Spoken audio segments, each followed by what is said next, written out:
अयोध्या राम मंदिर चढ़ावा चोरी मामले में श्री राम जन्मभूमि तीर्थ ट्रस्ट के महासचिव चंपत राय और ट्रस्टी डॉक्टर अनिल मिश्रा ने इस्तीफा दे दिया है।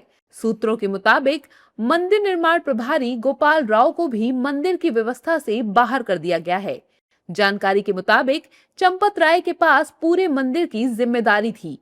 एक हफ्ते पहले सीएम योगी अयोध्या दौरे पर गए थे।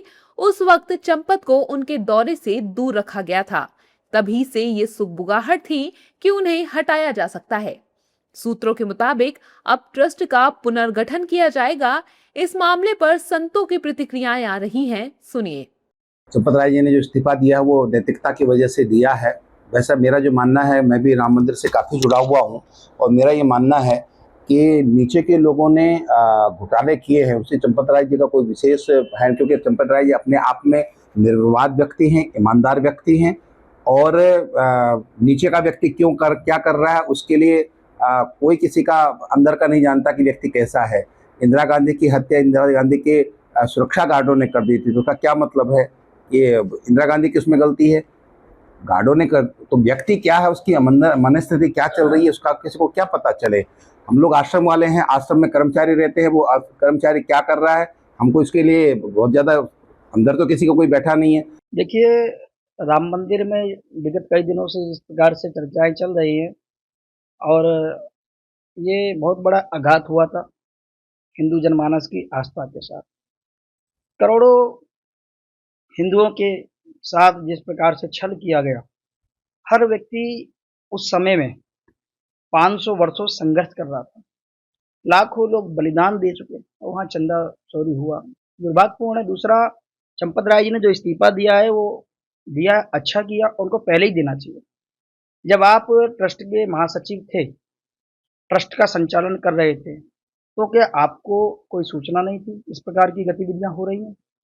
मैंने एक भी व्यक्ति का नाम नहीं लिया। जो भी इसमें दोषी हैं उनको सजा हर हालत में मिलेगी, लेकिन जहां तक हमने चंपत राय जी के जीवन को प्रारंभ से देखा है, उनका रोम रोम समर्पित रहा है। उन्होंने मंदिर के निर्माण में तब से लेकर के आज तक, हाँ यहाँ कहीं देखभाल में कहीं कोई कमी आई है तो उसको हम कह नहीं सकते हैं, लेकिन चंपत राय जी को मेरे हिसाब से लग नहीं रहा कि उनका कोई दोष हो सकता है। दोष होता है, ये होता है जो देखभाल करने वाला है उसकी भी नजर से अगर कोई चूक गया है तो बात दूसरी है, लेकिन जो मूल है, मूल कोई भी हो सकता है भैया। बात यह है कि गंगा में रहने वाला पत्थर भी कई बार अंदर से गीला नहीं होता। गंगा में रहता है पर वो अंदर से गीला नहीं होता, अंदर सूखा ही निकलता है। तो इस तरह से हो सकता है कि अच्छे लोगों के पास रहने वाले या अच्छे स्थानों पर रहने वाले, उनके अंदर वो कोई पाप पलता हो, ये आदमी कुछ कह नहीं सकता है। इसलिए वो कौन दोषी होंगे, कौन लोग होंगे, उनको कभी भी किसी सूरत में ना तो यहाँ बख्शा जाएगा ना वहां बख्शा जाएगा। चंपत जी को मैं 2009 से जानता हूँ। मैंने उनके साथ में राम मंदिर का संघर्ष भी किया है और जमीन पर लेटने वाले, सत्तू और चना खाने वाले सरल स्वभाव के व्यक्ति हैं वो, और उनके संघर्ष और योगदान को नकारा नहीं जा सकता।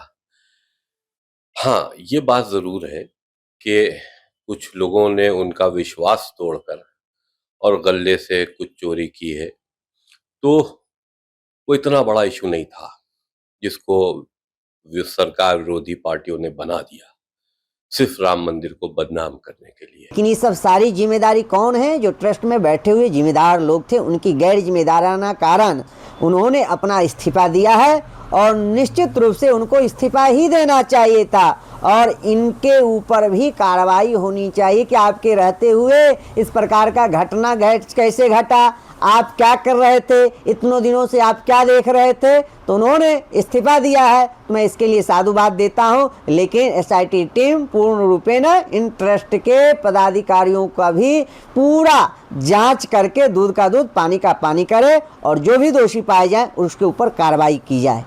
इधर इस्तीफे हुए, उधर सपा प्रमुख अखिलेश यादव ने सरकार को घेर लिया। अखिलेश यादव ने हमला बोलते हुए कहा कि सरकार और एसआईटी पर सवाल खड़े किए और कहा कि घटना से पूरा देश दुखी है।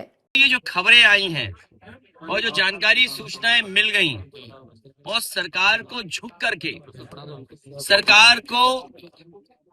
करके उन्हें एसआईटी बनानी पड़ी और एसआईटी की रिपोर्ट किसको दी गई, ये भी एक प्रश्न चिन्ह है कि एसआईटी बनी और एसआईटी की रिपोर्ट किसको दी गई, और उसके बाद जो कार्रवाई हो रही है, पूरे देश की जनता दुखी है और जो घटना हुई है वो बहुत ही निंदनीय है। अखिलेश यादव के बयान पर बीजेपी हमलावर हो गई है।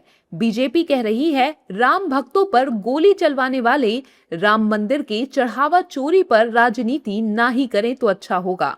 आपको बताएं तो चढ़ावा चोरी मामले में गुरुवार देर शाम ट्रस्ट के सदस्य कृष्ण मोहन की शिकायत पर पहली एफआईआर दर्ज कराई गई थी। इसमें चंपत राय, डॉक्टर अनिल मिश्रा समेत अन्य बड़े पदाधिकारियों के नाम नहीं हैं। इसके बाद गुरुवार देर रात राम शंकर यादव उर्फ टिन्नू समेत 8 आरोपियों को गिरफ्तार किया गया। शुक्रवार को सभी 8 आरोपियों का मेडिकल कराने के बाद इन्हें कोर्ट में पेश किया गया। सीजेएम कोर्ट ने सभी आरोपियों को 14 दिन के लिए जेल भेज दिया है।